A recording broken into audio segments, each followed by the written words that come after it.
La Revolución Francesa. 1794. Prisión de Francis Conciergerie. Una fortaleza impenetrable a orillas del río Sena en París.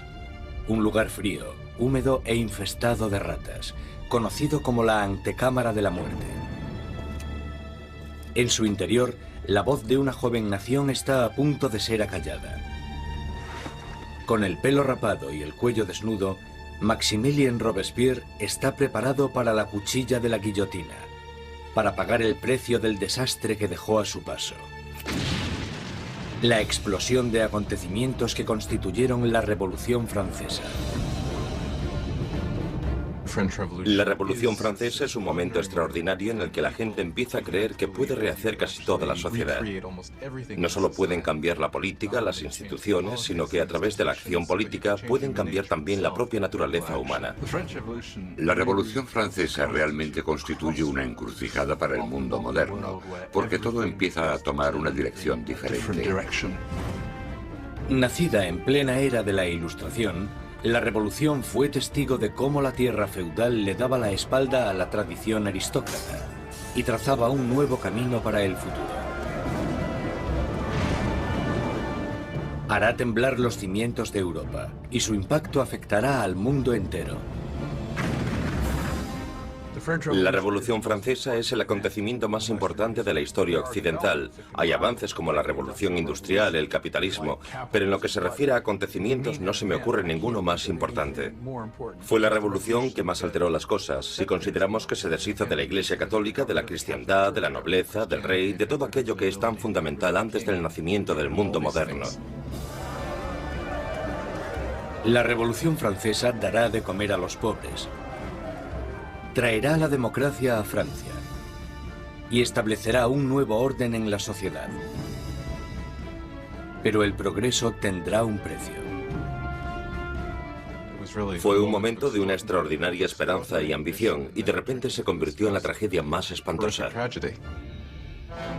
Ahora Robespierre está destrozado y derrotado.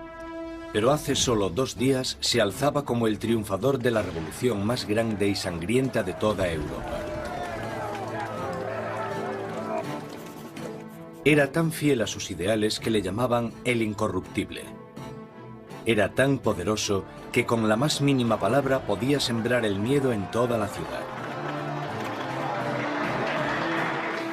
Robespierre era un excelente orador. Las palabras eran sus armas. Ahora, silenciadas por un disparo en la mandíbula, espera a que le llegue la misma muerte, rápida y brutal, que él impuso a muchos otros. La Revolución Francesa está a punto de probar su propia medicina.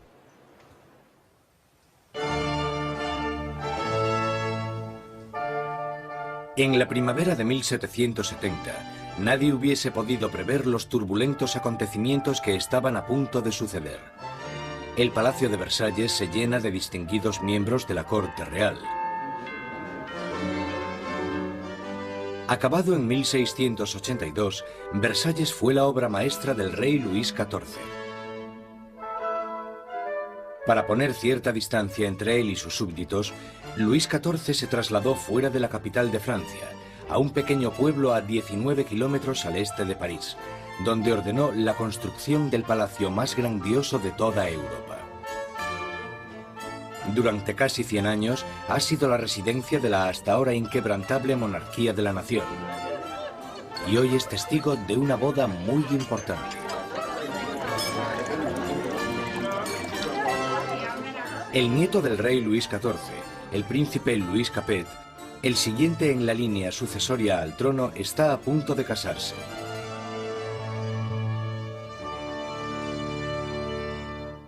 En su noche de bodas, con tan solo 15 años, Louis Capet es un chico tímido e indeciso, y posee pocas de las características propias de un futuro rey, y mucho menos de un marido.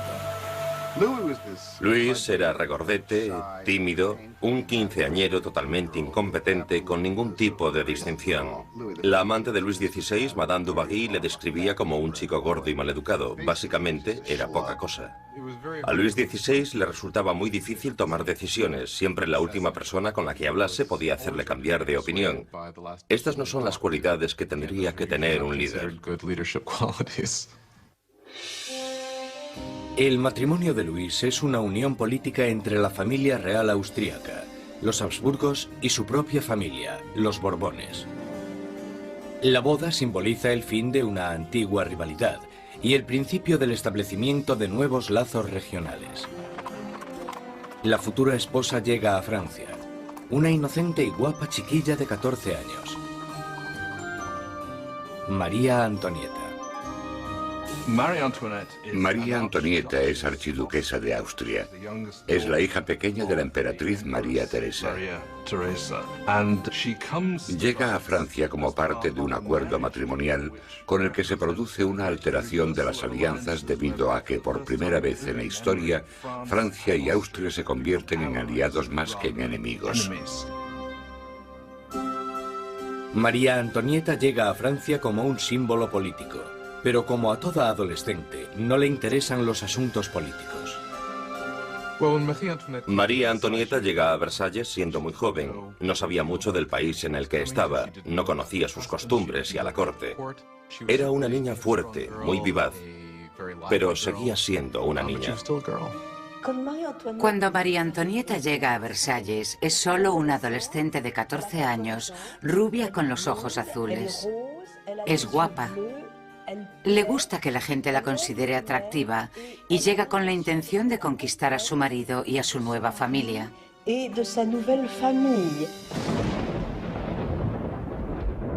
En la noche de bodas cae una tormenta que no hace presagiar nada bueno. Pero en el interior, el esplendor de la ceremonia ilumina el palacio mientras los recién casados se dirigen a su habitación real. En una ceremonia que simbólicamente asegura la concepción de un heredero, los cortesanos del rey presencian el momento en que la joven pareja se mete en la cama de matrimonio por primera vez.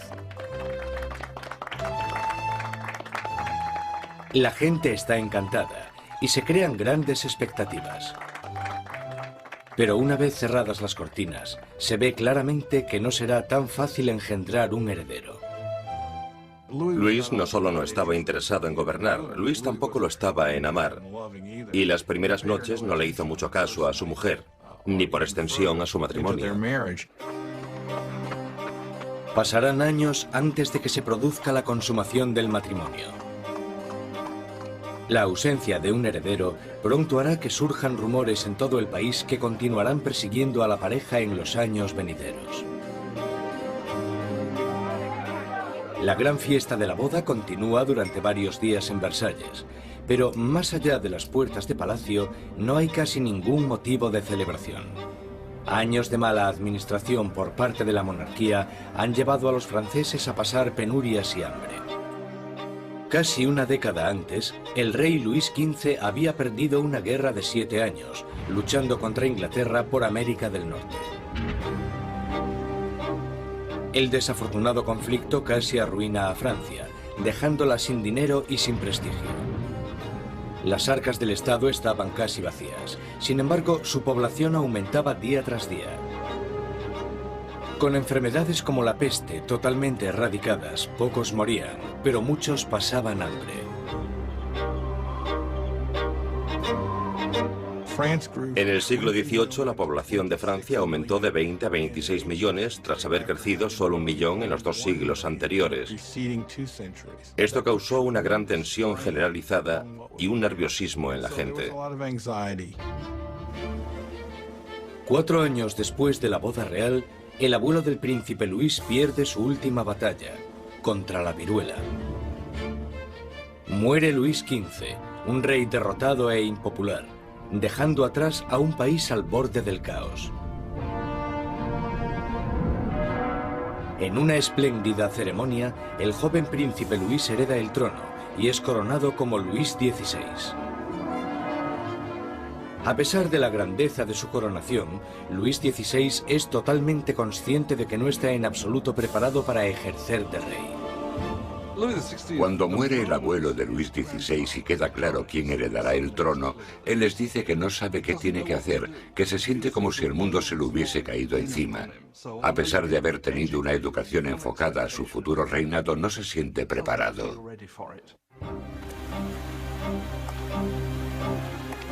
Con un reino en crisis, Luis XVI es el peor hombre para estar al mando. El rey de 20 años reza: protege, Señor, a aquellos que reinan demasiado jóvenes.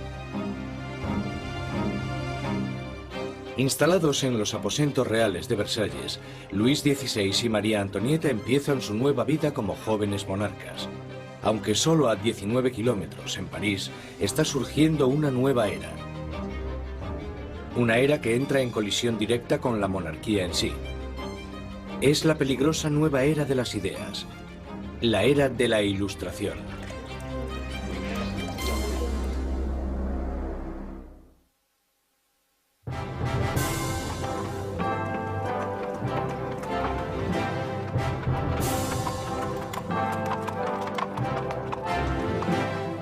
Mientras el carruaje real se va acercando al prestigioso colegio Louis le Grand en París, la gente se aglomera para echar un vistazo a la realeza. Es el momento de darle la bienvenida a París al nuevo rey, Luis XVI, y a su joven esposa.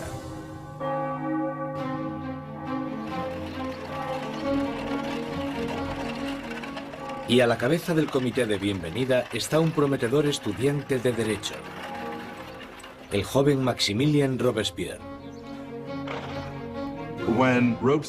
Cuando Robespierre era niño, el rey visitó su colegio y Robespierre le leyó un discurso en latín. Así que, en realidad, habló con Luis XVI cuando él era solo un adolescente. Cuando Robespierre recita su monólogo en latín, el rey casi ni se fija en el niño. Pero años después, sus destinos les unirán otra vez en circunstancias muy diferentes, mucho más dramáticas. Fue uno de estos rituales habituales en los colegios, y por supuesto es totalmente irónico porque allí estaba el joven Robespierre leyendo este discurso en honor al hombre que más tarde matará.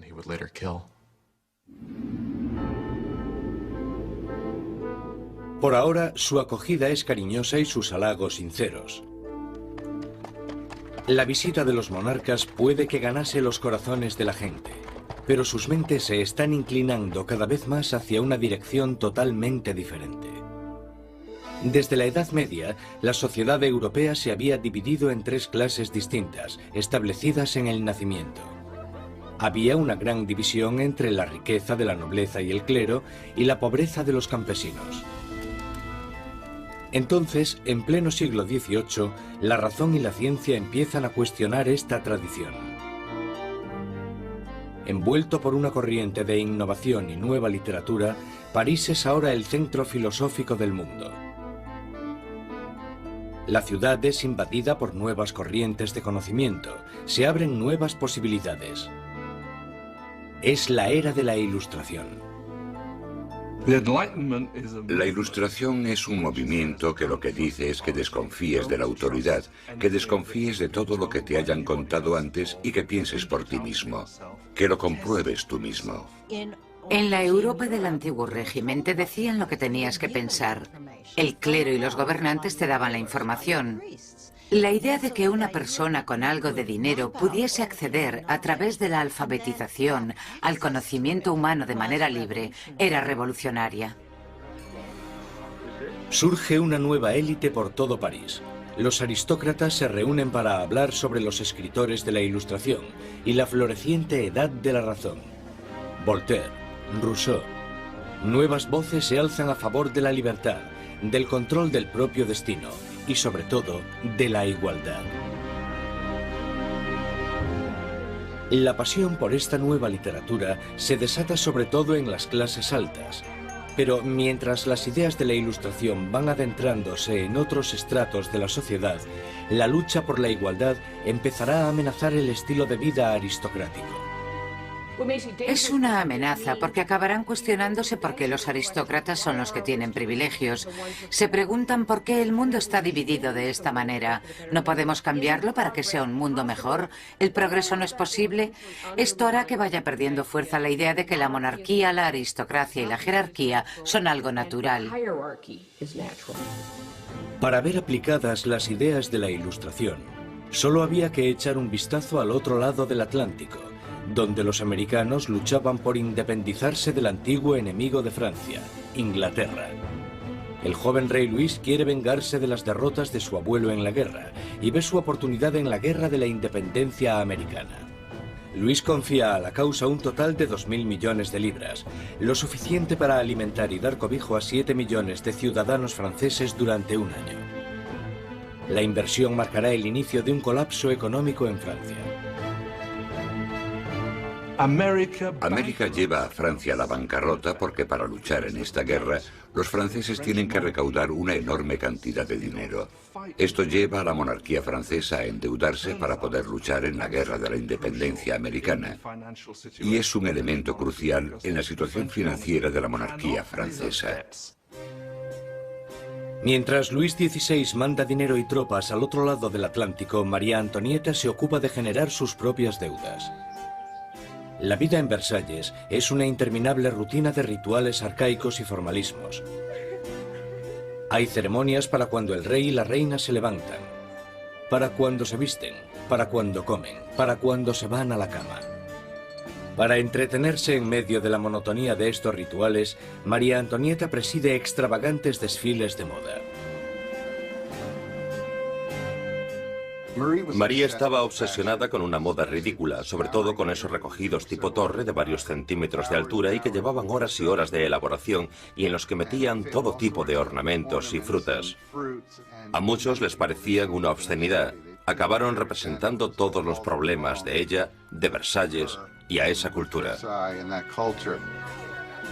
Aparte de esta moda extravagante, María Antonieta se entretiene con los cotilleos de la corte, haciendo apuestas y representando obras de teatro.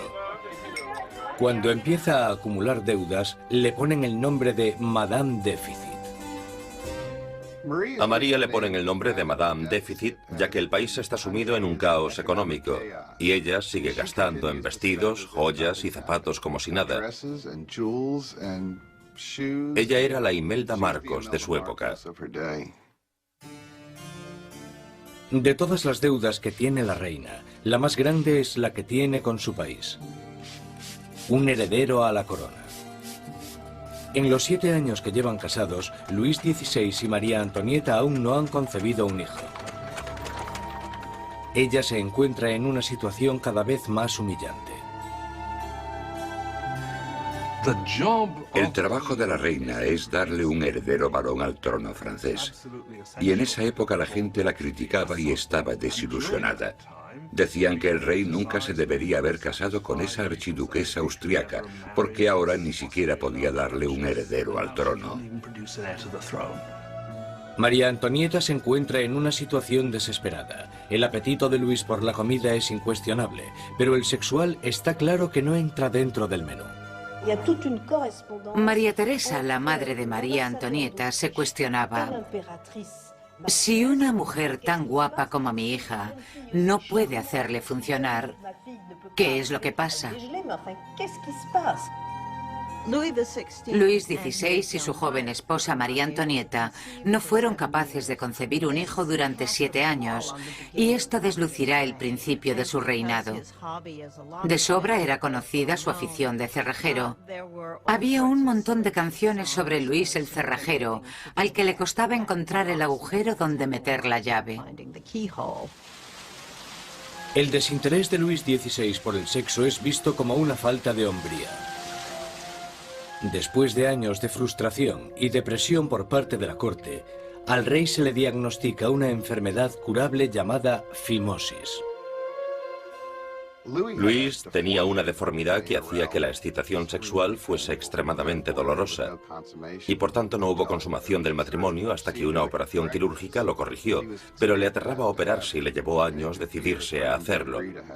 Y cuando al final se operó, voilà. Después de una simple operación, la pareja pudo tener su primer bebé, María Teresa. Pero no es fácil reparar el daño que se le ha hecho a la imagen de María Antonieta durante años. Desde principios de 1780, las calumnias habían circulado por todo el país. Sátiras pornográficas del rey y de la reina, folletos obscenos que se reían de la impotencia de Luis XVI y retrataban a la reina como una ramera promiscua en una corte pervertida y decadente. Cuando la situación en el campo empeora, la opinión de la gente sobre la monarquía empieza a cambiar. Se producen muchas malas cosechas y la inflación aumenta el precio de la harina, llevando a la escasez de la parte esencial de la dieta francesa, el pan. Pero naturalmente estas privaciones acaban a las puertas de Versalles. Mientras los monarcas continúan viviendo en la extravagancia, las quejas se traspasan al papel. A la corte real se le acusa directamente. ¿Sabe por qué hay tanta gente necesitada? ¿Es acaso que su lujoso estilo de vida devora en un día lo que 1 millar de hombres necesitaría para subsistir? ¿Quién es el hombre que está detrás de estas acusaciones? El mismo joven que solo unos años antes felicitó al rey y a la reina por su coronación, Maximilien Robespierre. La gente pronto tendrá un portavoz que pedirá la libertad y la igualdad por la revolución.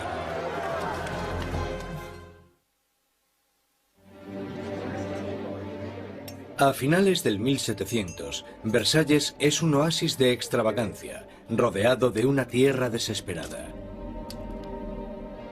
Y con un rey inseguro al mando, Francia está trazándose su camino al desastre. Después de 19 años de matrimonio, Luis tenía 4 hijos. Aún así, como rey sigue siendo impotente. En un intento por demostrar su liderazgo, Luis se mete a hacer reformas financieras.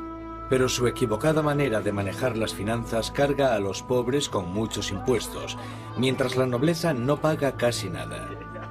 Con la economía por los suelos y la gente cada vez más inquieta, parece que incluso Dios está enfadado, golpeando a Francia con el invierno más frío de los últimos 90 años. Si alguna vez hubo intervención divina para empeorar la situación, seguro que fue en el verano de 1788 y la primavera de 1789.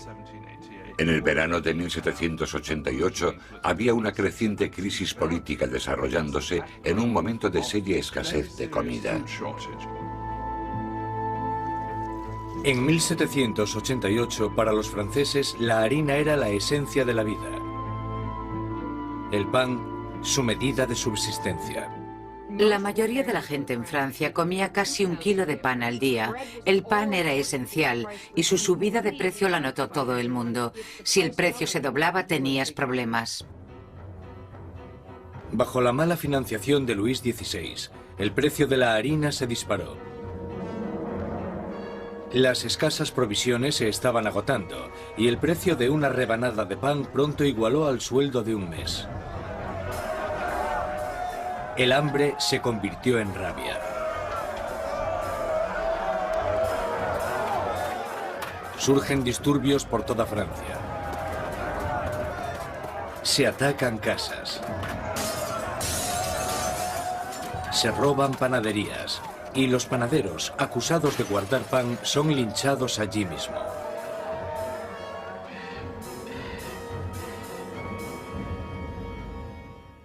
Con la economía destrozada, los bancos fuerzan a Luis XVI a contratar a un ministro de Economía, Jacques Necker. Necker, un pensador progresista, es popular entre la gente de una manera que Luis XVI solo puede envidiar. Durante la primavera del 89, Jacques Necker fue, sin lugar a dudas, el ministro más popular, porque saltó a la luz pública por sus escritos sobre el deber del gobierno de asegurarse de que haya pan y grano suficiente para todos. Con la nación en crisis fiscal, Necker insta a Luis XVI a convocar una reunión con el tradicional cuerpo representativo del reino, los Estados Generales. Es la primera vez en 175 años que se reúne a estos representantes. Políticamente, Francia estaba organizada en los llamados tres estados. El primero era el del clero, el segundo el de la nobleza y el tercero el de todos los demás. Y según los cálculos contemporáneos, los primeros dos estados los formaban el 3% de la población y el tercer estado el 97%. Mucha gente pensaba que era muy injusto que este tercer estado, que era la mayoría de la población, tuviese solo un tercio de los diputados. Consideraban injusto que el Parlamento tuviese 3 cámaras y que las 2 cámaras, la de la nobleza y la del clero, pudieran siempre anular la votación de la plebe. 4 de mayo de 1789. Un destacado joven abogado y político llega a Versalles. Maximilien Robespierre viene a presentarse ante los Estados Generales como diputado, para ser la voz que pida justicia para la gente que él representa, el tercer estado. Robespierre era un huérfano provinciano que había destacado académicamente con la obtención de una prestigiosa beca, convirtiéndose en un orador elocuente. Un mojigato en apariencia, pero con las ideas muy claras. Cuando volvió a su casa, al pequeño pueblo de Arras, las ideas de la Ilustración que había absorbido en los salones de París tuvieron a un poderoso defensor porque se convirtió en el abogado de los oprimidos de su pueblo natal. Cuando volvió a Arras y empezó a ejercer de abogado, leyó mucho sobre la Ilustración, y cuando Robespierre ejerció de abogado en Arras, intentó utilizar esas ideas en los casos que él estaba defendiendo. Robespierre y sus compañeros pedían que la nobleza y el clero pagasen sus impuestos. Pero Luis XVI se siente cada vez más amenazado por el creciente radicalismo del tercer estado. Entonces, el 20 de junio, después de 6 semanas de estancamiento, los diputados se dan cuenta de que están siendo silenciados. El 20 de junio, cuando los diputados llegan a la reunión y encuentran las puertas cerradas, sospechan de un complot.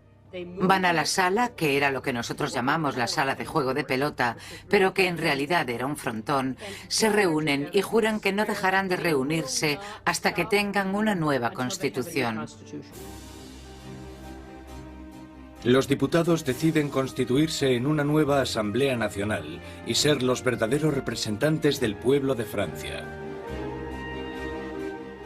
El juramento del juego de pelota es uno de estos grandes y simbólicos momentos de la historia de la Revolución Francesa. Tienes a todas estas personas reunidas en este gran espacio abierto que es la sala de juego, levantando sus brazos en una especie de saludo casi romano, y para esta Asamblea Nacional fue el momento en el que se dan cuenta de su poder y dignidad, y realmente vieron que podían derrocar al rey de Francia. La Asamblea Nacional nace de un revolucionario estado de rebeldía. Será una comunión de voces procedentes de todo el país, un cuerpo parlamentario representando la voluntad de la gente. Pero arrebatarle el poder al rey no será tan fácil como firmar una simple proclamación. Todas estas victorias iniciales que tuvieron lugar en Versalles son la mayoría victorias sobre el papel y ninguna se había llevado a cabo. Cuanto más nos vamos acercando a julio de 1789, más miedo tienen los diputados de Versalles de que el rey esté reuniendo al ejército para derrocarles.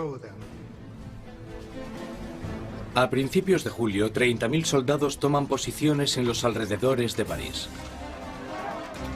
Para defenderse, la gente forma una nueva Guardia Nacional. Los revolucionarios asaltan las armerías de París y se van con más de 28.000 mosquetes. Lo único que les falta es la pólvora, y la gente sabe dónde encontrarla. En el centro de París se alza un enorme castillo de piedra, conocido como el símbolo del dominio feudal. La Bastilla. La prisión acoge los almacenes de pólvora de la ciudad y se conoce como la prisión de las torturas y las muertes inexplicables. La Bastilla había sido el gran símbolo del despotismo monárquico, el gran símbolo de los reyes de Francia yendo más allá de los límites de su propio poder. Para los franceses simboliza el horror. En medio de las revueltas se produce un sorprendente escándalo. Luis XVI despide a su ministro de Economía, el apreciado Jacques Necker, por portarse demasiado bien con el pueblo. Horas después de despedir a Necker, llega a París la noticia de que han despedido a su hombre preferido de la corte. No queda más opción que la sublevación. El 14 de julio, multitud de gente se reúne identificándose entre sí con un pequeño emblema. Rojo y azul son los colores de París, separados por el blanco, el color de la Casa de los Borbones. El tricolor ha nacido. De entre la multitud exaltada, una voz grita: ¡A la Bastilla! Con el ataque a la Bastilla, la gente de París está diciendo: no te podrás librar de una nueva Asamblea Nacional. La gente está tomando cartas en el asunto, está cogiendo las armas y diciendo: estamos del lado de la revolución. Cuando el director de la Bastilla, Bernard de Luynes, se entera de que una gran multitud se está aproximando a la prisión, intenta cerrarla. Monta una defensa desesperada, pero los revolucionarios asaltan la fortaleza y arremeten contra los guardas con cuchillos y lanzas. Finalmente, el director de Luynes se rinde, pero la multitud enfurecida le agarra arrastrándole por las calles, le abuchean, le dan patadas y le golpean hasta que grita: «¡Dejadme morir!». La multitud entusiasmada accede con mucho gusto a su petición. Le apuñalan, le disparan y nace una revolucionaria tradición. Su cabeza decapitada desfila por las calles clavada en una lanza. Los diputados de la Asamblea Nacional no condenan inmediatamente este acto de violencia. De hecho, lo aceptan. Y fue esta aceptación de la violencia política lo que, bajo el punto de vista de algunas personas, creó una forma de conducta que tendrá consecuencias catastróficas para el desarrollo de la revolución.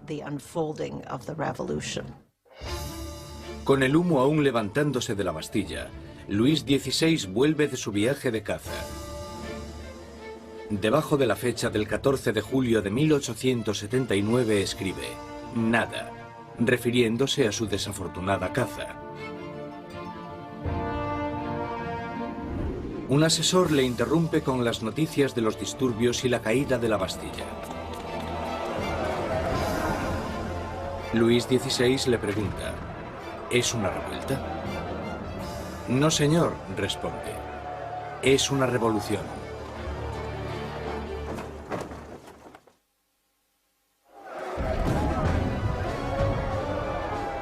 La victoria en la Bastilla desata el irrefrenable torrente de la revolución.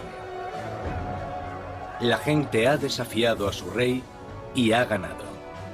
No hay vuelta atrás. Como símbolo de la derrota del feudalismo, la gente, hombres, mujeres y niños, atacan y destruyen la Bastilla con sus propias manos, ladrillo feudal a ladrillo feudal. Están empezando a desmantelar el pasado. Los franceses querían destrozar la Bastilla lo más rápido posible, pero no tenían la posibilidad de usar explosivos poderosos. Así que esto se hizo muy despacio, pero con un ímpetu tremendo. Se repartieron los ladrillos y se vendieron como símbolos de la demolición del despotismo. La energía en las calles da un nuevo ímpetu a la Asamblea Nacional. En pocos días se escribe una nueva constitución llamada la Declaración de los Derechos del Hombre y del Ciudadano. En este atrevido documento, las arcaicas distinciones de clases son abolidas y todos los hombres son considerados totalmente iguales. La Declaración de los Derechos del Hombre y del Ciudadano era una declaración promulgada por la Asamblea Nacional en la que se decía que la soberanía pertenecía al pueblo, a la nación. No se hace mención alguna al rey en todo este documento. Por tanto, con la presentación del mismo, la propia Asamblea estaba haciéndose con el poder. Con la nueva Asamblea Nacional como portavoz, los ciudadanos de Francia se dispusieron a cambiar toda la estructura de su sociedad. Exigían una monarquía constitucional, unos derechos iguales para todos los hombres y unas leyes razonables en las que basar la justicia. Para que se oyeran más las voces de la revolución, Robespierre exigió la libertad de prensa, que había sido censurada en el antiguo régimen.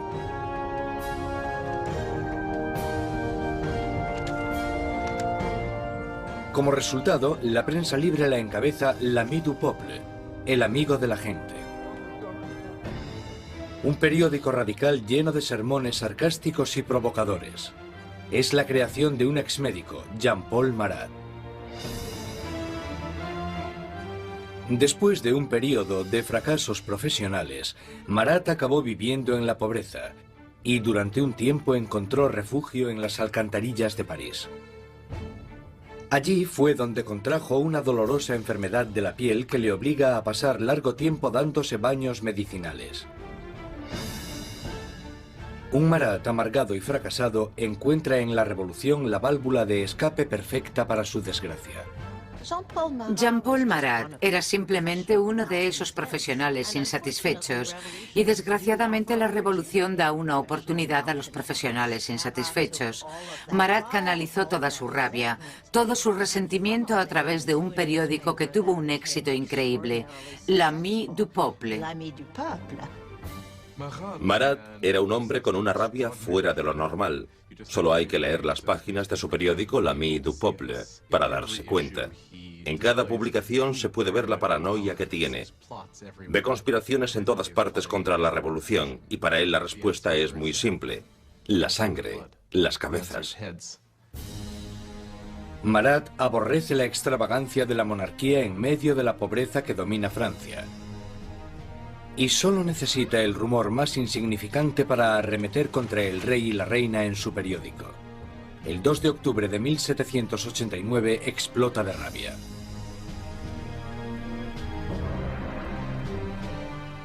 A París llega la noticia de que el rey ha celebrado una fiesta en Versalles y que en ella los decadentes monarcas habían tirado al suelo la bandera tricolor, el símbolo de la revolución, y la habían pisoteado.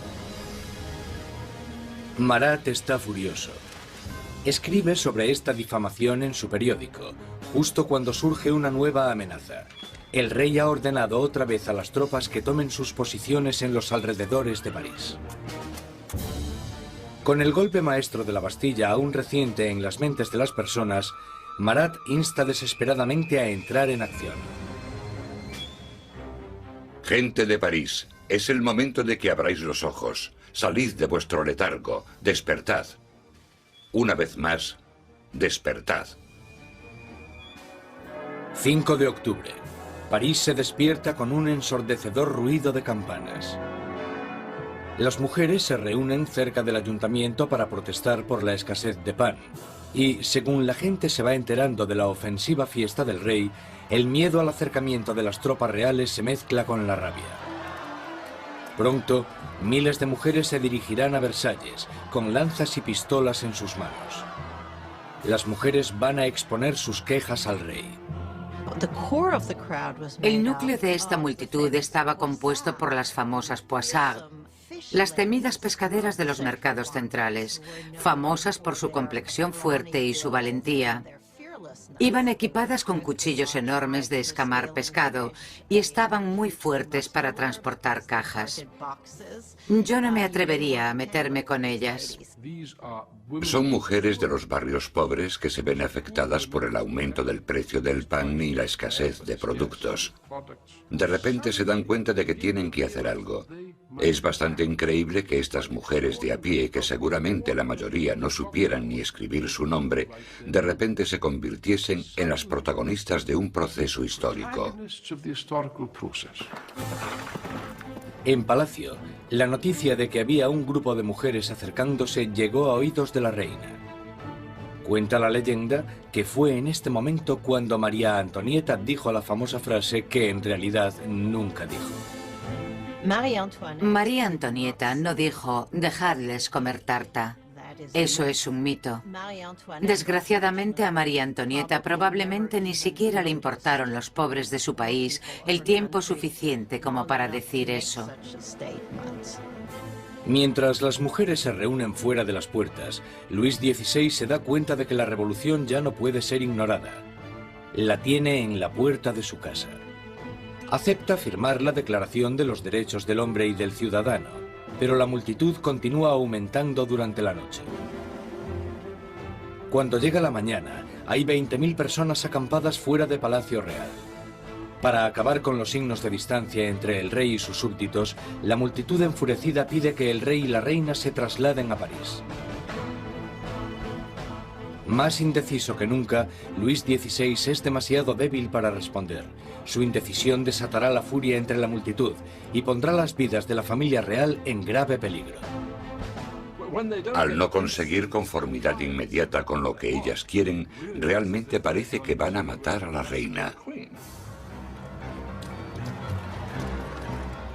Un grupo de mujeres entran en el palacio, pidiendo a gritos la sangre de la reina.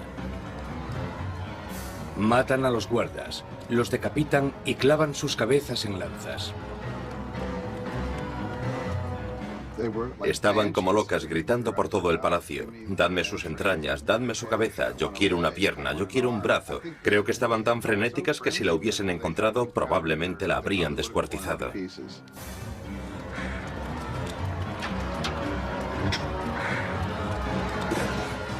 Temiendo por su vida, María escapa a los aposentos de Luis XVI solo unos minutos antes de que las mujeres entren en la habitación y hagan trizas su cama.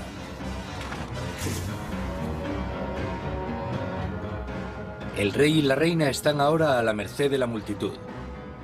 Y lo que la multitud quiere es un poco de atención por parte del rey. La única forma de que las mujeres se calmen es que la familia real acepte ir a París, porque creen que una vez que estén allí, entonces pueden obligarles a hacer lo que la gente de París quiera. 60.000 personas inician la marcha, llevándose de Versalles carros y carretas de harina de la despensa real. El carruaje real es escoltado todo el camino hasta París. El rey y la reina son obligados a ir a París con las cabezas de los guardas que habían sido masacrados en el castillo.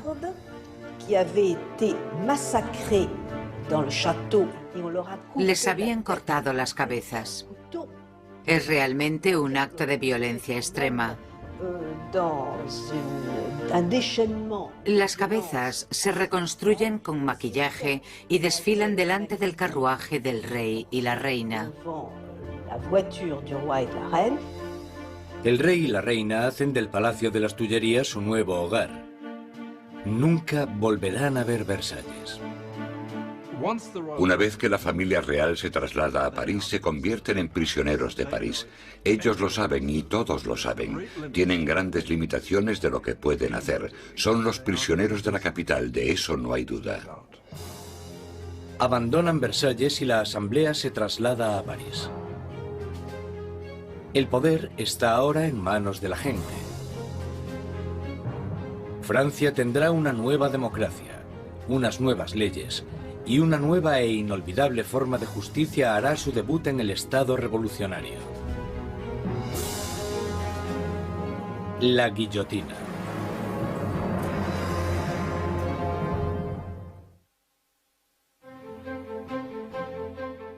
Mayo de 1791. Han pasado ya casi 2 años desde que la familia real y la Asamblea Nacional se trasladaron a París. Robespierre habla a menudo en la Asamblea y en el Club Jacobino, una sociedad que lleva el nombre de su sitio de reunión, un viejo monasterio jacobino. Ahora, las palabras son el núcleo de la revolución, y Robespierre sigue con su moral inquebrantable.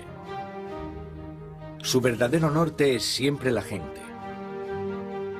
Pronto le apodarán el incorruptible. Francia es ahora una monarquía constitucional. El rey está obligado a compartir su poder con los revolucionarios en la Asamblea.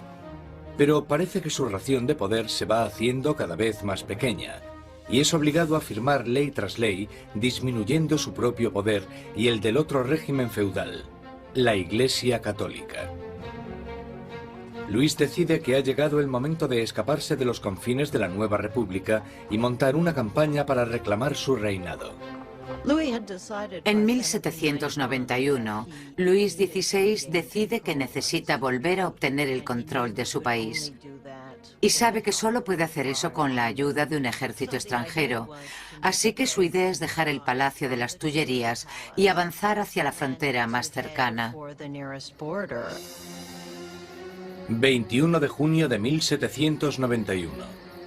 El rey y la reina se disfrazan de criados y, protegidos por la oscuridad, se escapan de París. Inician una carrera hacia la libertad. Pasada la medianoche, llegan al pequeño pueblo de Varennes, 160 kilómetros al este de París.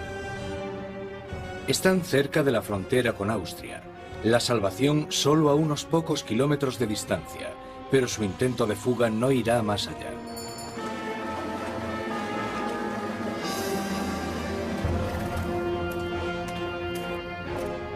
Los rumores del viaje de los monarcas les habían precedido.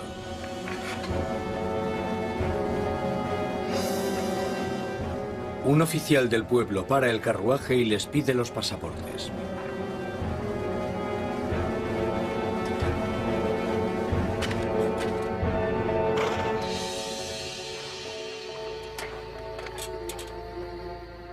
Las sospechas del oficial se confirman. Es la firma del rey. El hombre está impresionado, pero los guardias revolucionarios de cerca de allí no se sienten nada intimidados por esto.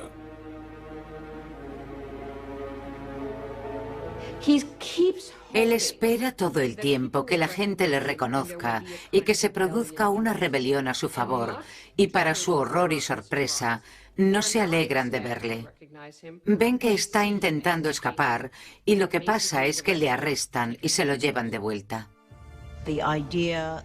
La idea de que el monarca había intentado abandonar a su pueblo era psicológicamente catastrófica.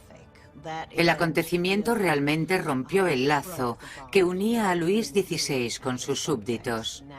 Ahora no solo tenían un rey superficial, sino que tenían un rey que obviamente también era un traidor.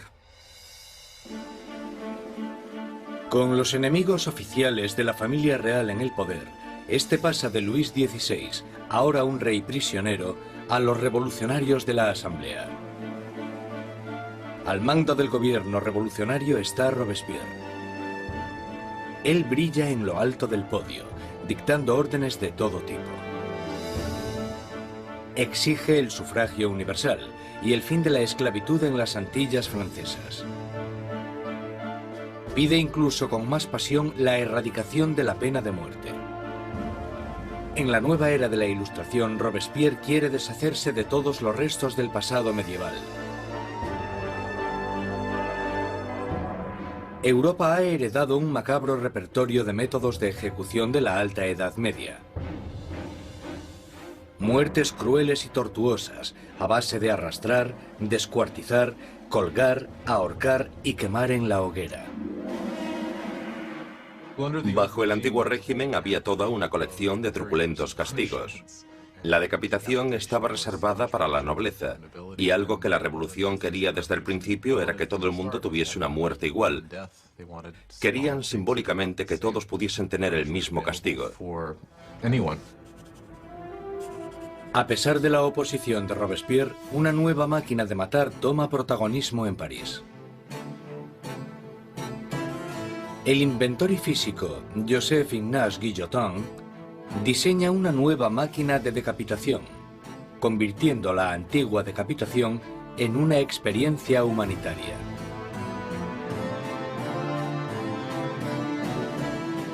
El doctor Guillotin describe su nuevo aparato a la Asamblea.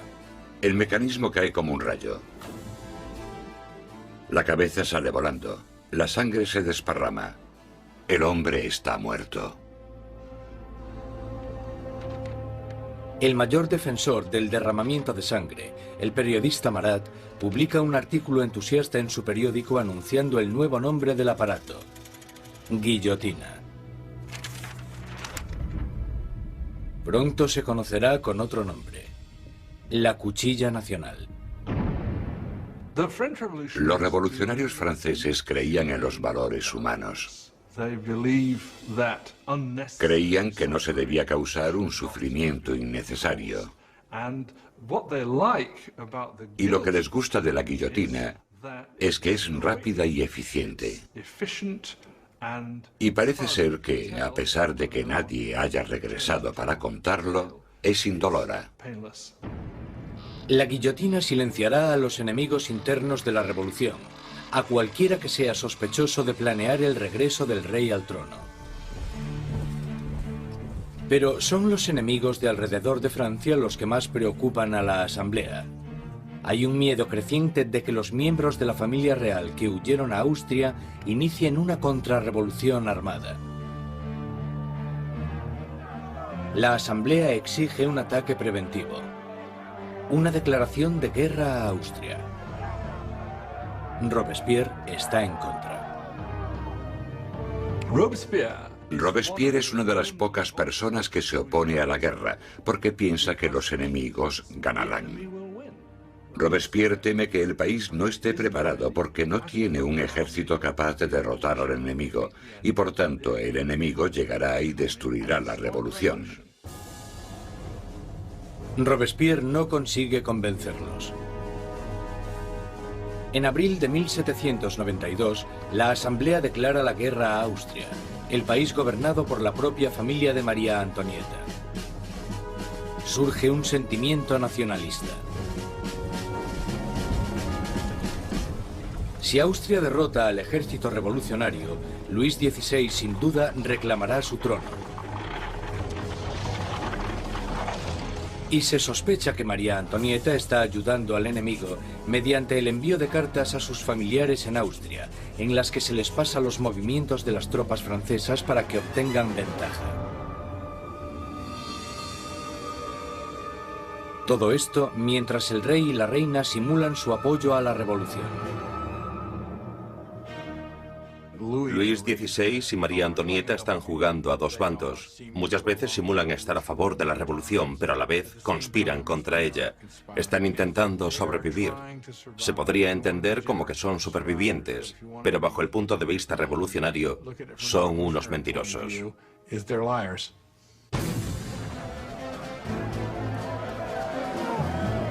Con el ejército francés sufriendo grandes pérdidas en la frontera, llega la noticia de que en París el aliado de Austria, Prusia, se ha unido a la invasión.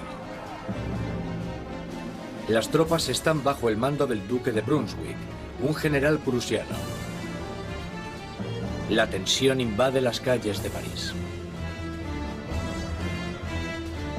Y entonces los periódicos publican una carta del duque de Brunswick, un manifiesto en el que se amenaza con destruir París si se le hace daño a sus majestades el rey y la reina.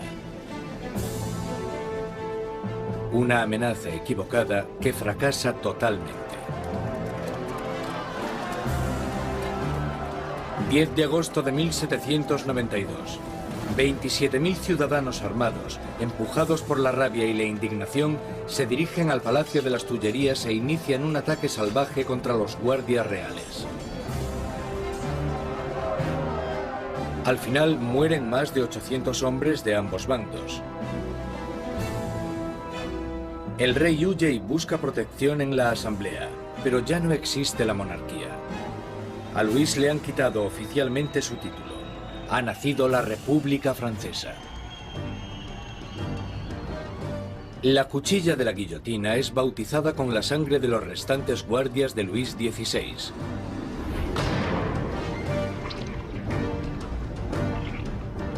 Y Robespierre, en su día un incondicional opositor de la pena de muerte, ha cambiado de opinión.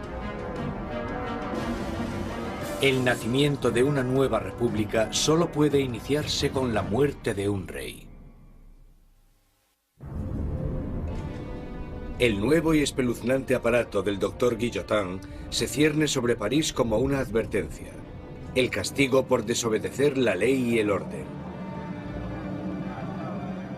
Recientemente bautizado con la sangre de los guardias del rey, pronto terminará también con la vida del rey. En agosto de 1792, con el rey destronado y la familia real metida en prisión, Robespierre y sus jacobinos están sumidos en una lucha por el control del gobierno nacional contra los girondinos, los moderados de la Asamblea. Pero en las calles de París hay un nuevo movimiento político. Como símbolo de su rechazo a la tradición aristocrática, los ciudadanos de a pie se niegan a llevar los calzones o culottes de los aristócratas.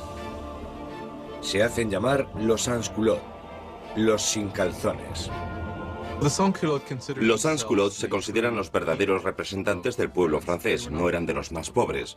Solían ser artistas y tenderos bastante bien avenidos, gente de ese estilo, pero al menos trabajaban con sus propias manos. No ponerse los calzones, los culottes, para ellos simbolizaba sencillamente que no eran aristócratas, que eran gente normal. Los sans-culottes toman el control del gobierno de la ciudad de París, mientras que los jacobinos y los girondinos incitan al país a no apoyar a la Asamblea Nacional, ahora llamada la Convención. La Convención está luchando por el control del ejército francés, que está rápidamente perdiendo territorios contra Austria y Prusia. Mientras en la frontera se sigue luchando contra los enemigos, el gobierno revolucionario toma medidas enérgicas contra los enemigos de la ciudad, los traidores monárquicos que podrían poner a París en manos de los invasores. Más de 100 personas son arrestadas y metidas en prisión, curas, periodistas y hombres y mujeres de a pie. Robespierre se centra en la crisis interna, pero su amigo, el ministro de Justicia, Georges Danton, incita a todos los hombres, jóvenes y adultos a que se unan al campo de batalla. Es sociable y llamativo, todo lo que Robespierre no es.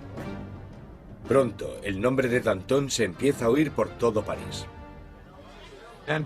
Danton es un personaje lleno de vida, grandilocuente, un bebedor empedernido, libertino, que a pesar de pertenecer a la clase alta, al contrario que Robespierre, es capaz de identificarse totalmente con los trabajadores, de una manera que Robespierre simplemente no puede. Según se va acercando el enemigo, la convincente retórica de Danton moviliza a la gente, haciendo que muchos se decidan a acudir al frente. Hay un momento muy famoso en el que los ejércitos austríaco y prusiano les están invadiendo, y él se pone delante de la gente y grita eso de: para vencer nos hace falta audacia, más audacia y siempre audacia. Realmente es una persona capaz de dirigir a un país en la lucha contra el invasor. Es un momento extraordinario. Al irse tantos hombres al frente a luchar, París se queda indefenso, con las cárceles llenas de prisioneros políticos. Un miedo inquietante inunda la ciudad. La creciente multitud de prisioneros quizás sea difícil de contener. Marat lanza a los ciudadanos revolucionarios una propuesta sangrienta: bajar a las prisiones y matar a todos los que estén dentro. Los ejércitos extranjeros estaban acercándose a París. Si llegan a entrar en contacto en París con los enemigos de la revolución en las prisiones, entonces esto hubiera dado lugar a algo terrible desde el punto de vista de la gente.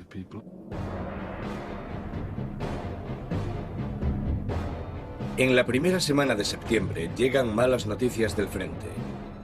Prusia ha tomado Verdun, una ciudad en el camino de París.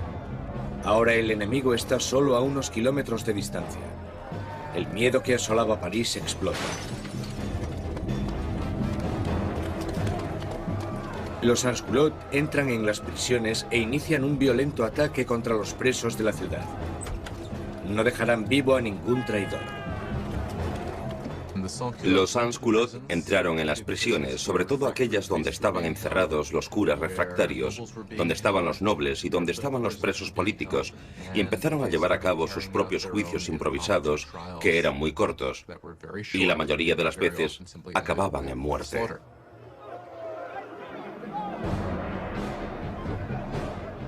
Las mujeres son violadas o mutiladas, los curas son destripados, los aristócratas descuartizados.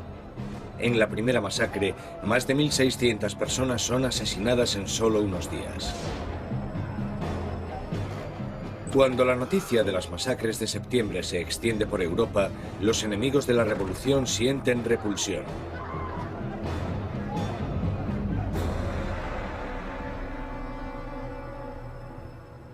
Al otro lado del Canal de la Mancha, el London Times publica su repugna. ¿Son estos los derechos de los hombres? ¿Es esta la libertad de la naturaleza humana? Los tiranos más salvajes que vagan a cuatro patas por los territorios inexplorados de África son incluso superiores a estos animales parisinos de dos patas. La revolución ha tomado un rumbo intolerable.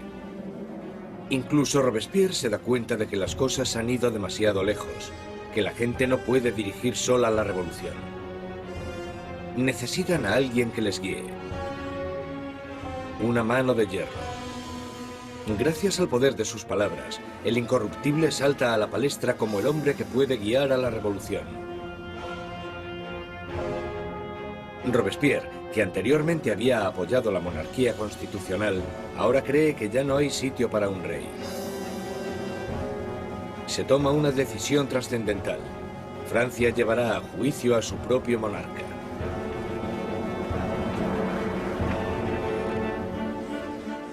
Con el veredicto reducido a una mera conclusión, el único debate sobre la mesa es la condena. Los moderados, los girondinos, piden que no se acabe con su vida, y esto les deja a un lado de la convención. A los girondinos se les planteaba una cuestión importante en lo que se refiere al rey, porque aunque ellos estaban convencidos de querer una república, no estaban tan seguros de que fuera necesario matar al rey. Los jacobinos, que querían la sangre del rey, superaban en número a los girondinos. ¿Por qué los jacobinos querían matar al rey? Yo creo que porque, como muy bien dijo Robespierre, para que la revolución pueda vivir hay que matar al rey. Si está bien que haya un rey, entonces algo va mal en la revolución. En todos los sistemas que existen, solo hay un castigo para la traición, y ese es la muerte. Por tanto, en ese sentido, si el rey es culpable de traicionar a su país en tiempos de guerra, entonces la conclusión es que debe sufrir la muerte de un traidor. El 20 de enero de 1793, Luis XVI es declarado culpable. Se dicta sentencia. El rey debe morir.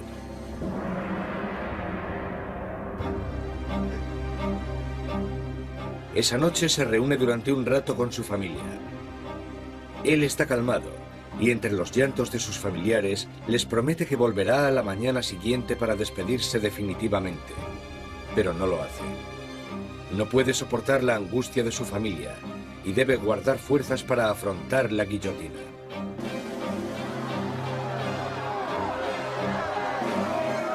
A la mañana siguiente, un carruaje lleva a Luis XVI al patíbulo. Estoicamente camina hacia la guillotina.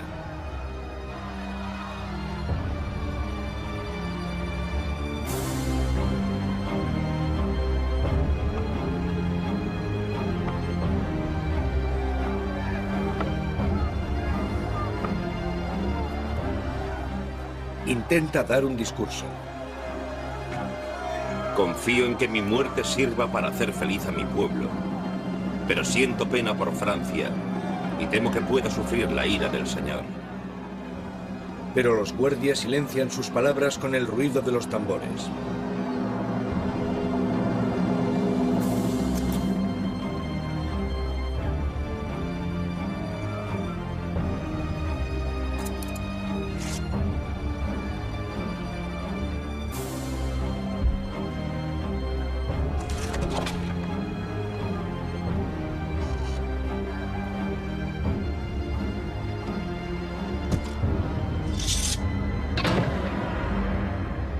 A las 10:22 de la mañana se acaba con la vida del hombre que fue rey de Francia. Desde la prisión del templo, María Antonieta oye los disparos de los cañones, anunciando la muerte de su marido. Se desploma del disgusto.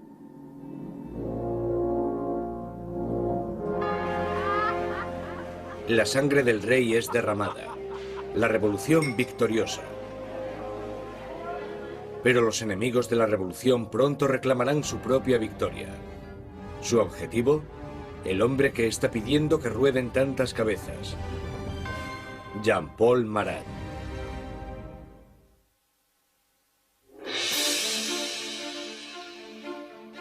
La ejecución del rey Luis XVI marca la victoria definitiva para los revolucionarios.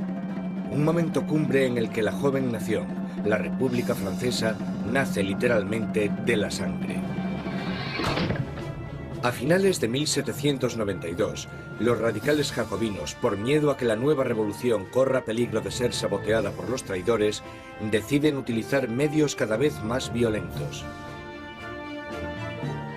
Pero los girondinos, que representan a los campesinos franceses, quieren frenar la creciente violencia por miedo a que desencadene una guerra civil. Su mayor oponente, Jean-Paul Marat, responde a los girondinos con furiosas palabras en su periódico, publicando los nombres de aquellos que él cree que están conspirando contra la revolución. Marat, que anteriormente había exigido la ejecución de 200 personas, ahora pide la de más de 200.000. Cuando observas el periodismo de Marat, te das cuenta de que tiene un principio básico que es el de ser más radical que nadie y exigir que se mate a la gente. Si observas el periodismo de Marat, todo el rato dice, con solo cortar unas cuantas cabezas todo irá bien. Y cuando las cosas no van bien, si cortas unas cuantas cabezas más, todo irá bien. De repente, los parisinos empiezan a matar a gente y Marat es el primero que quiere llevarse el mérito por eso. Pero el movimiento radical no ha llegado a todas partes. La gente de las afueras de París está furiosa con la creciente brutalidad de los jacobinos y piden que pare el derramamiento de sangre. Este mensaje llega a oídos de la encantadora Charlotte Corday, una chica provinciana sencilla pero a la vez segura de sí misma. Charlotte Corday es una mujer corriente de la ciudad de Caen que está horrorizada por las muertes que están sucediendo y quizás con razón considera que Marat es el principal responsable de todo esto.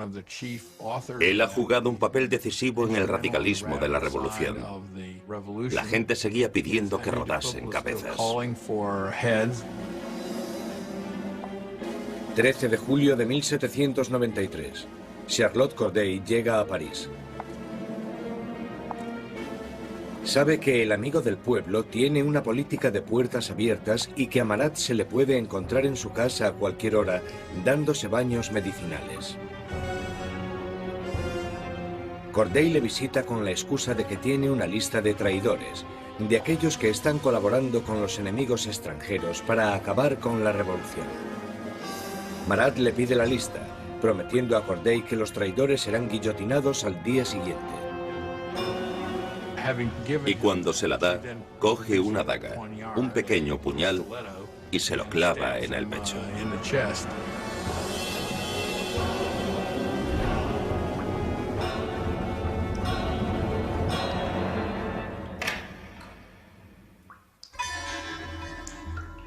El llamado amigo del pueblo muere en el acto.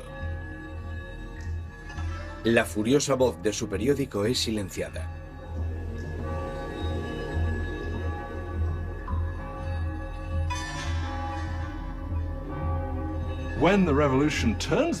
Cuando la revolución se convierte en un baño de sangre, es muy fácil echarle la culpa a él y por supuesto eso fue lo que hicieron los que le odiaban o le temían. Y esa es una de las razones por las que Charlotte Corday lo asesina en 1793, porque cree que él es el responsable de muchas de las sangrientas atrocidades que han ocurrido. Corday no intenta escapar. En el juicio, declara que no está arrepentida.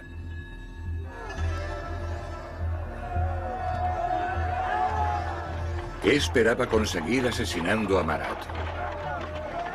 La paz. Ahora que está muerto, volverá la paz a mi país. Charlotte Corday es rápidamente ejecutada y su sueño de paz muere con ella. Ha matado a Marat el hombre, pero ha creado a Marat la leyenda, y su famosa muerte es retratada por un pintor revolucionario, Jacques-Louis David. Se convirtió en un mártir. Se convirtió en algo casi como una figura religiosa. Había gente que incluso le rezaba, decían corazón de Jesús, corazón de Marat. En su funeral llegaron a hacer cosas como coger el baño donde le habían matado y ponerlo en el altar casi como si fuera una especie de crucifijo. Si te fijas en el cuadro de David de la muerte de Marat, el cuerpo de Marat está colocado exactamente igual que el cuerpo de Jesús en las representaciones clásicas de la piedad, el descenso de la cruz. Así que, claramente, se está asociando a Marat con Cristo. Y Marat representa una nueva especie de Dios en la República Radical. Robespierre está celoso de la adoración por Marat, pero él, siempre tan pragmático, dirige su atención a los asuntos más urgentes. Porque aunque Marat haya muerto, sigue habiendo otros que quieren que se derrame sangre. Sangre real. La Conciergerie, la oscura antecámara de la muerte. 8 meses después de la ejecución de su marido y apenas unos días después de la ejecución de Charlotte Corday, encierran aquí a María Antonieta en una horrible celda totalmente sola.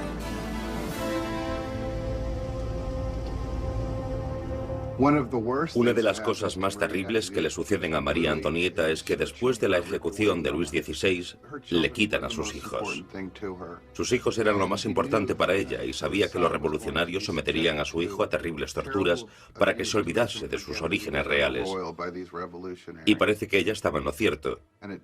En tan solo un par de años, su hijo murió por causa del terrible abandono y las torturas a las que era sometido. María Antonieta, la que fuera una joven presumida, tiene ahora solo 38 años, pero la revolución la ha envejecido mucho más. María Antonieta era una mujer muy guapa, elegante, hasta que llegó la revolución. A partir de 1788 empezó a adelgazar. El pelo se le llenó de canas, dejó de ser coqueta y de ponerse guapa. Adelgazó muchísimo. El día del juicio estaba irreconocible. El 15 de octubre se celebra el juicio de María Antonieta y es acusada de traición y de dilapidar los fondos nacionales. Las pocas pruebas que se presentan son basadas en espantosos y vengativos rumores. Una acusación se añade a la lista. Es acusada de incesto con su hijo. Ante esta acusación, María Antonieta se alza para defenderse. Apelo a la conciencia y a los sentimientos de todas las madres presentes para saber si hay alguna de vosotras que no se estremezca ante la idea de semejante horror. Y en ese momento hubo un cambio de tercio porque todas las mujeres se sintieron culpables y se dieron cuenta de que habían llegado demasiado lejos con esas acusaciones. María Antonieta tiene esperanzas de que, en un momento de compasión pública, la deporten a Austria, pero sus esperanzas se echan por tierra cuando se entrega la sentencia. Correrá el mismo destino que su marido. María Antonieta estaba en cierto sentido condenada desde el principio. Era el símbolo de la alianza austríaca que había demostrado ser desastrosa para Francia. Ella era, junto con su marido, el hazmerreír de la gente debido al aparente fracaso sexual de su matrimonio. Y ella era un símbolo de la cultura monárquica en una época en la que la propia cultura monárquica era vista como algo totalmente corrupto y perjudicial para el país. Así que por todas estas razones, era odiada como ninguna otra reina había sido odiada jamás. Era vilipendiada e injuriada. Desde su celda, María Antonieta escribe una última carta despidiéndose de sus hijos y de su familia, prometiendo ser valiente. Le cortan su pelo blanco y largo para prepararle para la guillotina.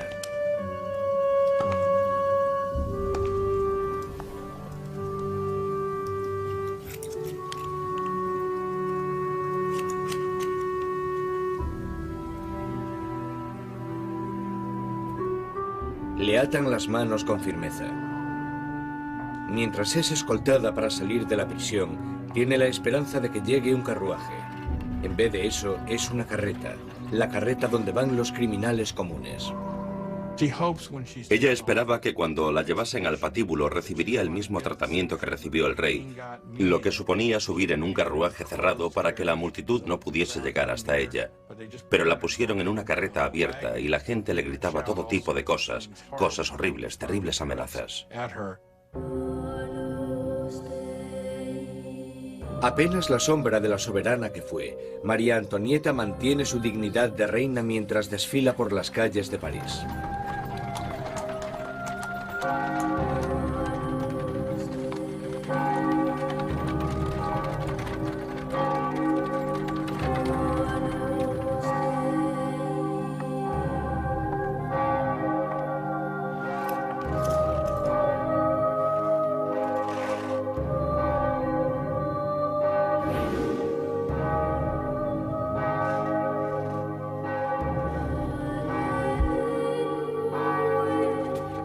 Su nombre y las acusaciones contra ella se leen en voz alta.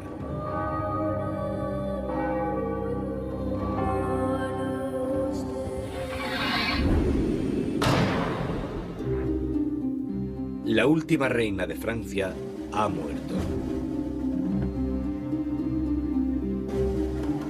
Varios días después, tras incontables ejecuciones, un miembro de la Convención Nacional comenta lo absurdas que son estas masacres, y sus aliados, uno detrás de otro, son guillotinados. Él dijo, la revolución es como Saturno, devora a sus propios hijos. Danton le contesta, las revoluciones, amigo mío, no son un camino de rosas. El derramamiento de sangre solo acaba de empezar.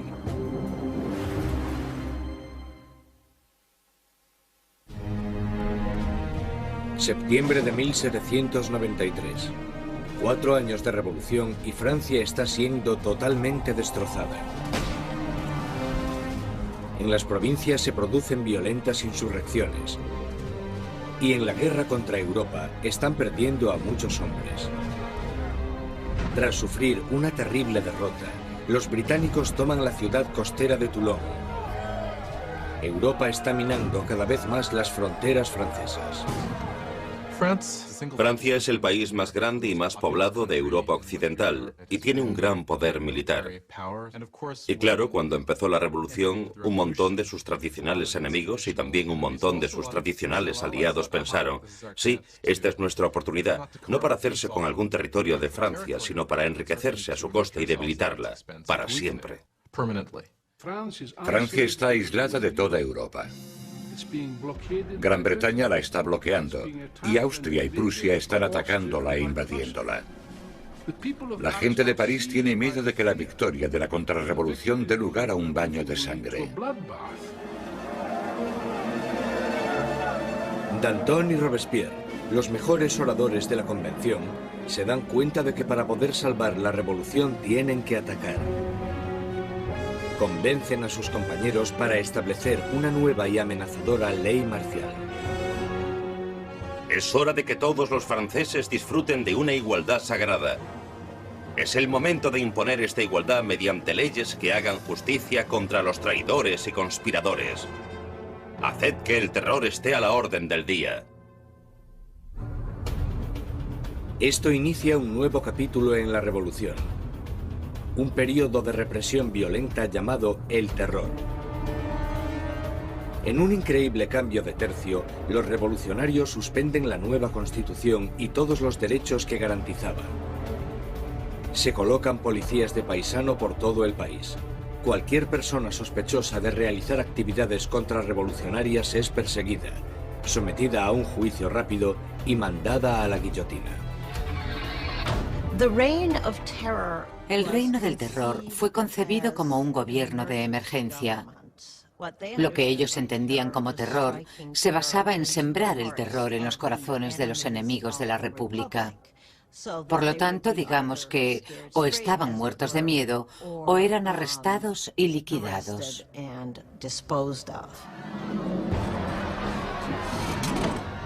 La más mínima sospecha podía mandar a cualquiera al patíbulo. Políticos que hablasen bien de la difunta monarquía, cualquiera que utilizase el antiguo monsieur o madame en vez del nuevo vocablo, ciudadanos. El miedo llena el aire. Los vecinos denuncian a sus vecinos. El incesante movimiento de las carretas de la muerte resuena en todas las calles de París.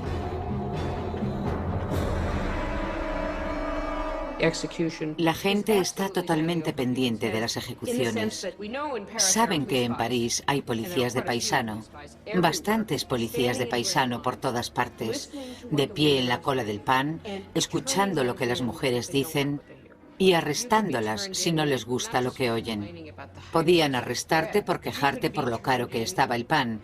Podían arrestarte incluso por no estar demasiado contenta con el curso que tomaban las cosas y con el éxito de la revolución, así que en realidad casi todo lo que comentaras podía traerte problemas.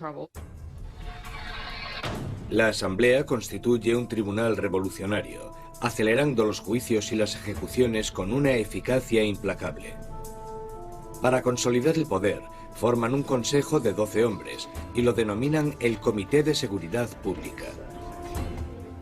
A la larga, el poder tuvo que ser delegado en un grupo más pequeño, que se convirtió en el Comité de la Seguridad Pública. Al final eran 12 personas que gobernaban Francia como una dictadura colectiva. Por sus discursos magistrales y su visión revolucionaria, Robespierre enseguida se convierte en el portavoz del comité.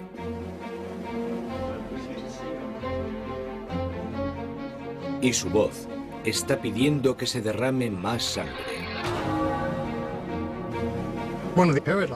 Una de las ironías de la vida política de Robespierre es que desde el principio él estaba totalmente en contra de la pena de muerte. Y por supuesto se tendrá que comer sus propias palabras cuando más tarde se convierta en un defensor acérrimo del terror y la guillotina. Nunca llegó a responder a eso directamente, excepto cuando dijo, bueno, los tiempos han cambiado. La revolución había vuelto implacable a Robespierre. El que fuera un apasionado defensor de la libertad de prensa ahora restituye la censura, vestigio del antiguo régimen.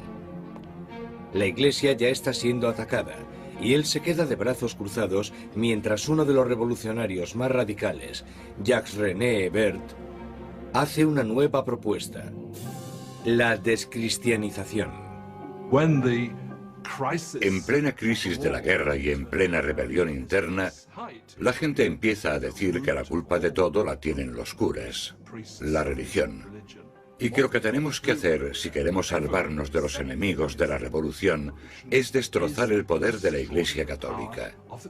La superstición, el fanatismo, eso es de lo que trata la religión y por tanto lo que tenemos que hacer es erradicar todo eso. Las calles que llevaban la palabra San son cambiadas de nombre. Los iconos religiosos son destrozados y reemplazados por tributos al nuevo santo, Marat. La Iglesia parecía simplemente ser el enemigo de los revolucionarios radicales. A las iglesias y las catedrales les arrancan los altares, rompen las vidrieras, rompen las estatuas, simplemente destrozaron toda la riqueza de la Iglesia. Por supuesto, a los europeos esto les chocó, incluso más que la muerte del rey. Ni siquiera salvaron el calendario cristiano. Los años ya no son numerados a partir del nacimiento de Cristo, sino a partir de septiembre de 1792, el año del derrocamiento de la monarquía. Ahora es el año 1. A los meses se les da un nuevo nombre según las estaciones. Julio se convierte en Termidor, abril en Floreal. Los meses duran 3 semanas, cada una de 10 días de duración. El calendario revolucionario seguramente fue diseñado como una especie de arma contra el cristianismo, contra la creencia cristiana. Por supuesto, al tener una semana de 10 días, la gente ya no sabría cuándo era domingo. Eso era lo que esperaban. El terror se extiende por toda Francia. Se condenan las insurrecciones con una sanguinaria e implacable crueldad. En la ciudad de Lyon, donde los contrarrevolucionarios están ganando terreno, el Comité de Seguridad Pública sienta un ejemplo brutal. Cientos de rebeldes son atados, llevados a campos y acribillados en masa.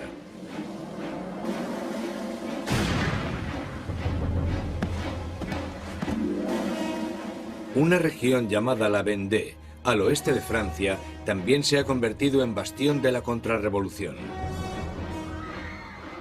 Barcas llenas de rebeldes y curas atados entre sí son hundidas sin piedad.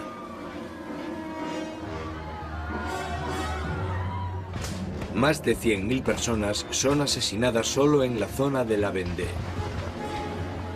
En París, la hoja de la cuchilla cae a un ritmo aún más frenético.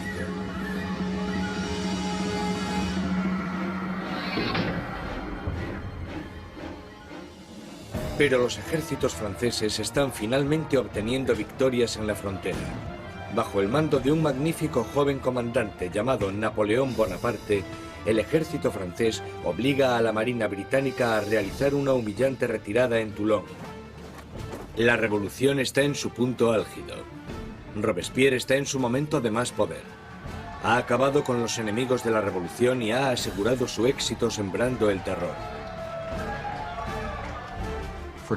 Durante un tiempo, el terror fue un mecanismo muy efectivo para conseguir la unión del país, la unión del gobierno, y para luchar en lo que fue, después de todo, una guerra en varios frentes, en el frente este, en el frente norte, contra enemigos externos.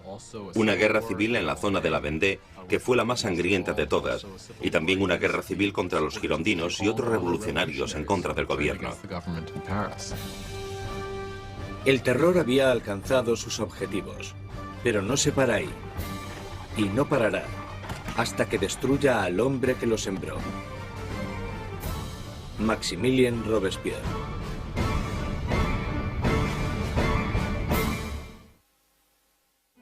Con la sangre del terror, Maximilien Robespierre ha rescatado a la revolución.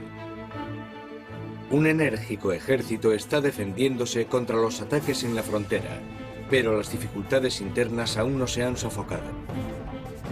En la cima del éxito, Robespierre sueña con un reto aún más grande.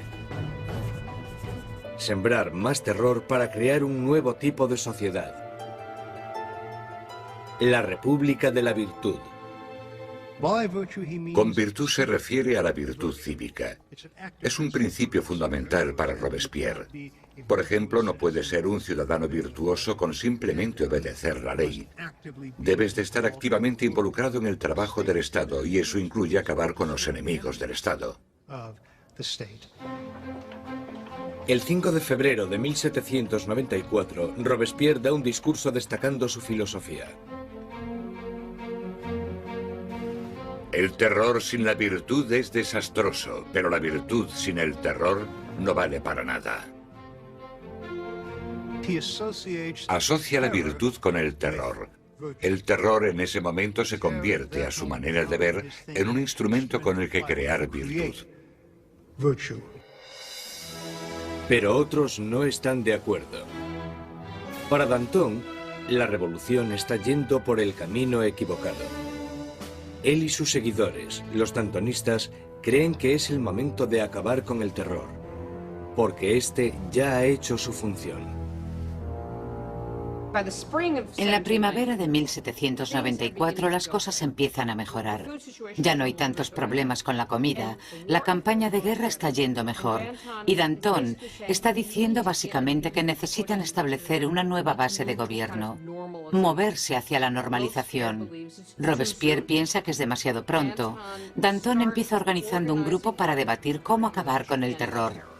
Robespierre lo interpreta como una amenaza directa al gobierno. No lo ve como una simple diferencia de opinión sobre la dirección que debe tomar la política. Lo ve como una traición. Y en la República de la Virtud de Robespierre, solo hay una respuesta a la traición. Los dantonistas son perseguidos y enseguida sentenciados a muerte. Robespierre ha mandado a cientos al patíbulo. Pero estas ejecuciones le ponen nervioso. No acudirá a la decapitación de sus antiguos amigos y aliados. Mientras sube las escaleras de la guillotina, Danton grita: De lo único que me arrepiento es de irme antes que esa rata de Robespierre.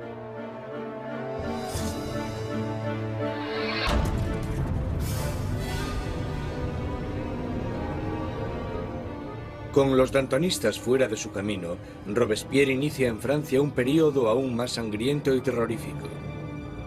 El Gran Terror. El Gran Terror es el nombre de la última fase del terror que duró desde la primavera hasta el verano de 1794. En este periodo, el ritmo de las ejecuciones empieza a aumentar de verdad, con lo que se desata el miedo, principalmente en París, aunque en todo el país empieza a aumentar de manera exponencial. Se calcula que al mes en París se realizaban 800 ejecuciones, y al final del periodo incluso más.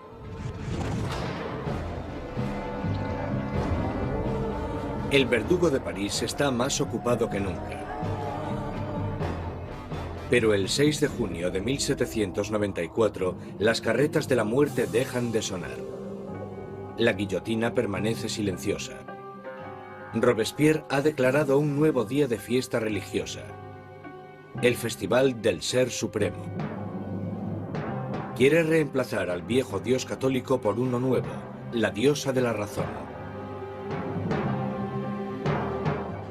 Dicen que Robespierre nunca apoyó las políticas ateas. Él pensaba que la gente necesitaba creer en una divinidad y ayudó a introducir este culto que se llamaba el culto al Ser Supremo. Y creo que fue en junio de 1794 cuando se colocó este increíble escenario con coros de gente vestida de blanco cantando y se construyó esta especie de montaña de papel maché en el centro de París.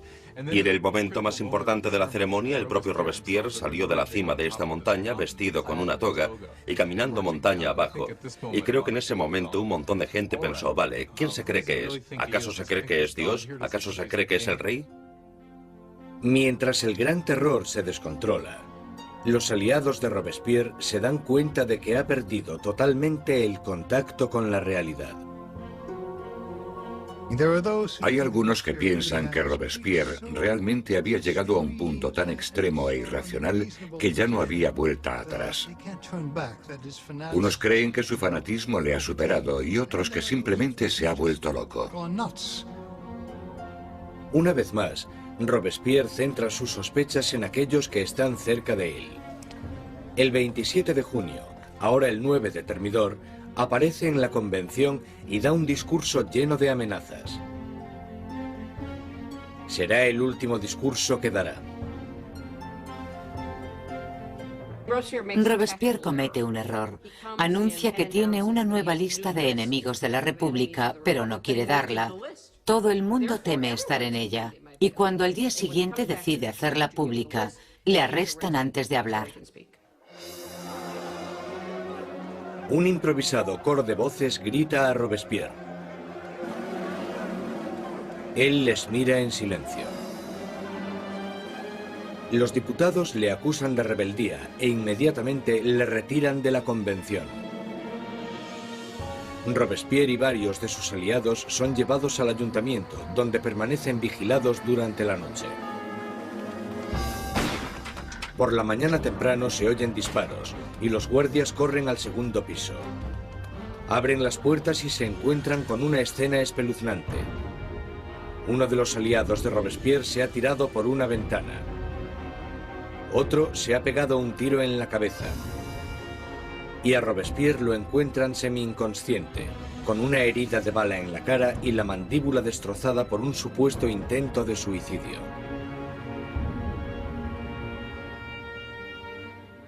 Robespierre pasa sus últimas horas de vida en la mesa del Comité de Seguridad Pública, en la misma sala desde donde había conducido el terror hasta su espantoso y sangriento final. Mientras es ridiculizado e insultado por sus antiguos aliados, Robespierre es incapaz de responder. El gran maestro de la oratoria ha sido acallado.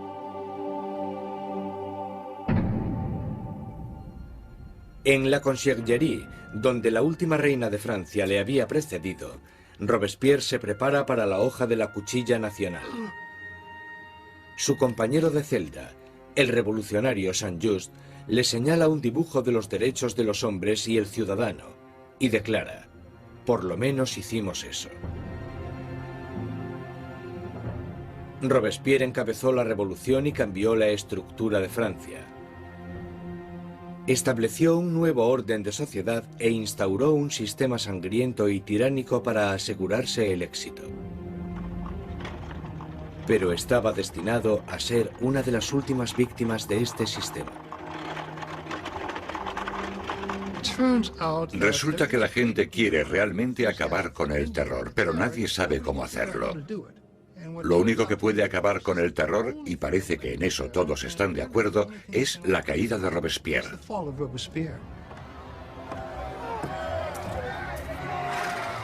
El 27 de julio de 1794, la guillotina acaba con el incorruptible. Y la última sangre del terror es derramada. El terror muere con Robespierre, pero la revolución no. Los derechos del hombre, la democracia, la nueva república.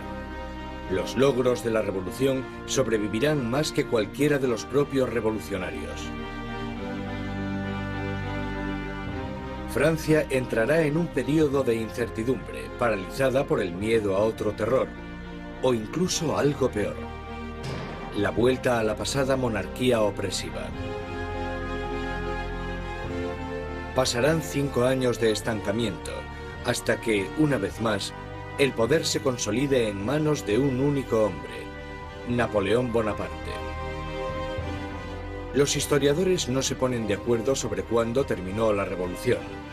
Algunos creen que terminó con la subida al poder de Napoleón. Otros mantienen que la revolución continuó hasta el siglo XIX e incluso más allá. La Revolución Francesa es un momento en el que la gente toma por primera vez las riendas de su propio destino. La idea de que los súbditos de la monarquía más antigua, más prestigiosa y más poderosa de Europa pudiesen reescribir su historia fue algo que tuvo una resonancia increíble. La revolución destruyó la antigua Europa feudal y cambió para siempre el curso de la civilización occidental. Con la Revolución Francesa surgen muchas preguntas. ¿Cuánta violencia está justificada para conseguir una sociedad mejor? ¿Tiene la gente derecho a acabar con lo que consideran un sistema injusto para reemplazarlo por lo que están convencidos en sus corazones de que es un sistema más justo? ¿Cuánta violencia está justificada para poder llevarlo a cabo? Aún hoy en día nos preguntamos todo esto. Cuando Robespierre y sus aliados estaban ocupados conduciendo a su país hacia el futuro, muchos de ellos se debieron haber preguntado cuál sería el resultado final. Más de 200 años después del nacimiento de la República Francesa, el fantasma de Robespierre está aún presente en las revoluciones. Desde Rusia hasta Vietnam, desde China a América Latina. Los experimentos franceses con la democracia han inspirado los modelos de todo el mundo. Sea donde sea que haya una tiranía, el grito pidiendo justicia perdurará para siempre. Libertad, igualdad, fraternidad. Por la revolución.